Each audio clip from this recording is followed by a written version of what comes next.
往事如風，你又走進了誰的夢？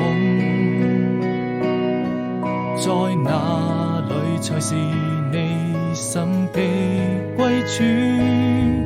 往事怎麼能沒有回憶？當碰見的雨落，回憶着你的笑容，不管是什麼言語都不能形容。當抬頭望星空，故鄉的夜太朦朧，依然還是你眼中那片霓虹。擁多少個四季，等到來年的春意，陪你聽風聽雨，落了幾聲嘆息，看多少場風景，是誰牽動着真心？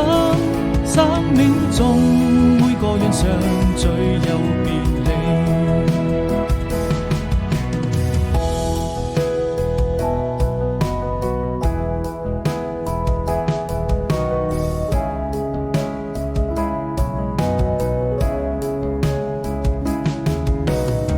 時光匆匆，往事如風，你又走進了誰的夢？